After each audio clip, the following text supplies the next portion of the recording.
peut vous dire que pour arriver à ce moment exceptionnel, qui consiste à découvrir un nouveau jardin public en plein cœur de ville préfecture, rien n'a été forcément facile.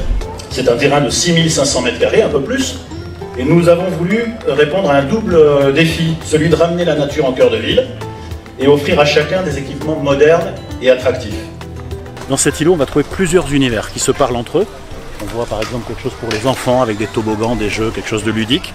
Juste derrière, on ne le voit pas d'ici, mais il y a une sorte de gymnase à ciel ouvert avec 6 agrès, qui permettent de faire un peu de culture physique en plein cœur de ville. On peut pique-niquer tranquillement, se poser, lire un bouquin. De l'autre côté, on a un théâtre de verdure. Vraisemblablement, on aura certainement des projections d'ailleurs de cinéma de plein air. On peut avoir de la musique comme aujourd'hui, on peut avoir des contes, du spectacle vivant. Derrière, une zone à roulettes, si je puis m'exprimer ainsi, puisque on peut y pratiquer le skate, on peut y pratiquer la trottinette, le BMX, on peut y pratiquer également le patin roulette.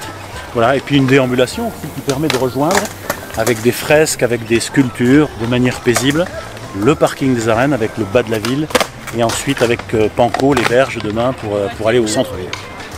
Merci au maire Charles Daillot et à tout le conseil municipal. Ce jardin Lolon, eh bien, pour moi, il clôt une histoire de famille, mais il ne clôt pas l'histoire de Mont-de-Marsan. Merci. Je suis très heureux pour Mont-de-Marsan, et même pour le département, parce que beaucoup de gens viennent à Mont-de-Marsan, et ça fait vraiment un poumon quand on arrive à la gare. Pour aller au centre-ville, c'est pas facile. Donc là, ça sera tout droit et avec un îlot de fraîcheur. Alors dans le cadre du plan climat-air-énergie territorial, en fait, il y a 3 objectifs principaux. Le premier, c'est effectivement créer cet espace de fraîcheur. Il fait 6548 m², 3400 m² de surface vraiment pleine terre, pelouse ou copeaux, avec 168 arbres et 3800 unités arbustives. Ça permet de favoriser la biodiversité et effectivement de réduire un peu les températures en plein centre-ville. Le deuxième, c'était désimperméabiliser les sols. Alors désimperméabiliser les sols, il y a donc, effectivement la moitié de la surface maintenant qui est passée en pleine terre. Et on a choisi des matériaux aussi semi-perméables comme le béton poreux ou même les sols souples des jeux qui sont semi-perméables.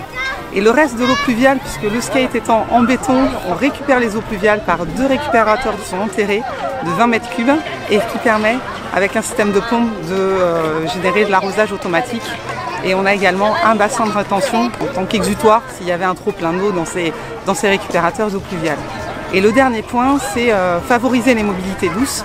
Donc effectivement, l'objectif de la collectivité, c'est de créer une liaison piétonne entre la gare et les berges. Et le premier maillon, c'est celui-ci, c'est l'espace vert Lolom. C'est un espace public nouveau auquel on ne s'attend pas. Plus qu'une inauguration aujourd'hui, plus qu'un le fait de couper un ruban, c'est aussi partager ensemble une émotion qui est celle d'écrire une page nouvelle de Mont-de-Marsan et de son centre-ville. Merci à toutes et à tous, belle soirée et longue vie au jardin public Lolom.